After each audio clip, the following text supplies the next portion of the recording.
Good evening to you from Goshen Prepping.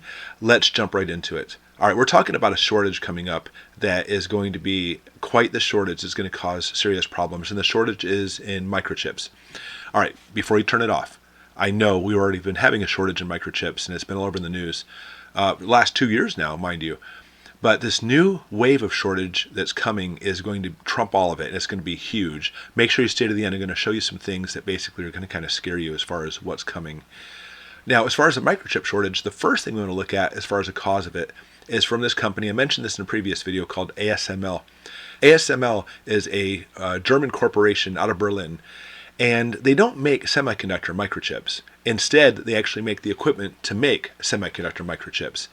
And from what I understand, the company is so huge that it's actually intertwined in everything. And if you actually want to be a company that makes microchips, you can't do it without buying some of their equipment. They had a major fire earlier this year, and it actually has hindered quite a bit of their output as far as their semiconductor chips. But that's just the beginning. Again, there's more coming than just this.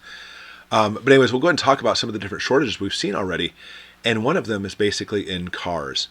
And the cars are actually a problem too. And let me put it this way, that if you go out and buy a conventional gasoline engine car, it has a certain number of microchips.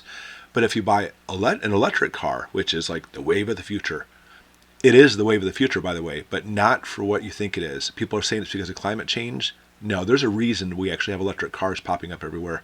I'll talk about that in a later video too. It's actually, there's a lot going on there. But anyway, an electric car takes twice as many semiconductor chips as a gasoline engine car. And since they're pushing out so many of these electric cars, it's gobbling up a lot of the actual supply and demand for the semiconductor chips, on top of the shortage in the first place. Now, we've already seen new car prices skyrocketing. Personally, I wouldn't go out and buy a new car anyway, just for the fact that they're so expensive. I mean, ridiculously expensive. I would love to own a new pickup truck, but it's a mortgage to get those things. It's incredible how expensive they are. And over the last year, we've seen actually an increase in new car prices, up 12% alone. Not to mention what we're seeing now because of this new shortage that's coming. And so you can actually default and go into buying a used car. Used car prices are up 40%. And I could see why that would be higher, because a lot of people say, you know what, it's too expensive to buy new cars anyway. It's crazy. And of course, as soon as you drive it off the lot, the price depreciates. Not to mention, most people by far will be buying a new car or a used car with financing. Forget it. It's crazy. So try to find a used car. Not only are they 40% more expensive, but good luck finding a good, dependable one too. It's absolutely crazy. Now, speaking of the cars, because of this microchip shortage and because of the electric cars coming out, Volkswagen has announced that they believe there's going to be shortages in new cars and price hikes in new cars all the way up until 2024. That's how long we're looking at as far as this new chip shortage and problems because of it. A lot. And of course, all the cars are absolutely top dollar, and there's shortages, prices, and everything, all simply because of the microchips. But that's only partially part of the news. And the big part of the news I want to get into specifically is, of course, Ukraine. Let's blame everything on Russia and Ukraine and the war that's going on over there. In this case, we can, because it is now the new shortage supply we actually have is in neon. Neon. And I mean, you might think, well, what, now the bars can't actually turn it on to attract all the bar flies to come in and have a beer?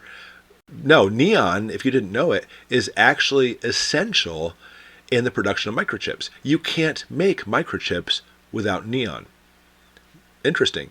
And over half of the world's supply of neon comes from, you guessed it, from Ukraine. And so therefore, because of everything's going on, the neon is not going out, combined with the fire at ASML in Berlin, all these things coming into place, new cars, electric cars using the semiconductor chips, we're now starting the beginning of a brand new second wave of a semiconductor chip shortage, which is going to far outweigh the old shortage that we've already seen. We've already seen, like, cars not even on the lots. We've already seen an increase in electronics as it is. But this second shortage is going to be massive, and they say it's going to be huge, and it's not just autos. In fact, when it comes to electronics like computers, PCs, there's definitely going to see an increase in price in PCs, and availability also. It's going to be more difficult to get them. On top of PCs, guess what else? LED light bulbs. You know, these little lanterns here are not candles. It's the little LEDs. LED fluorescent lamps we see now. They're not really fluorescent, obviously, but the LED lights that you would replace the shop lights are now LEDs. Flashlights, all these things are basically semiconductor chips, and they're being affected by this as well. Turbines, solar power, solar panels, semiconductor chips, also seeing a huge mark in the industry as well, and appliances too. We're looking at shortages coming up in the next year, massive shortages in appliances on top of all these things as well. It's scary. There's so much stuff going on right now. And on top of that, the semiconductor chip is just going to simply just add fuel to the fire, because it's going to make it so some of the regular modern day conveniences will not be within grasp, or if it is, it's going to be so expensive you won't be able to afford it. Massive delays, shortages, prices skyrocketing, and all those things that require anything with this microchip. So my best suggestion for you, I mean, I do this anyway, so hopefully you do too.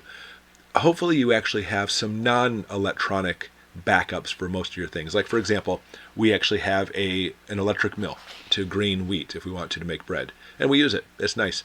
But we also have a backup mill that's actually done by hand, a manual grinder, not grill, a manual grinder. Or furthermore, we're actually talking about using bicycles a lot more instead of actually driving your car. There's a lot of things you can do to get around it. And I always suggest that you try to find at least a manual way of doing things rather than depending on the electronics in the first place, or even gas powered too. Again, that's a whole other story as well. But we're basically, as we're heading into a situation where we may be going into hyperinflation, we're looking at possibly going into another depression, it's very important that we learn a lot of things that are actually done in the first depression. It's there for us as a model. And we can actually accommodate to it now, so when it does come into place, we're not going to be smacked in the face and realize how difficult it is. So with that in mind, I'm going to go ahead and recommend this next video, which is basically how to learn to do things from the Great Depression, lessons learned from there. Go ahead and watch that next video, and let's continue on in understanding how to deal with all this.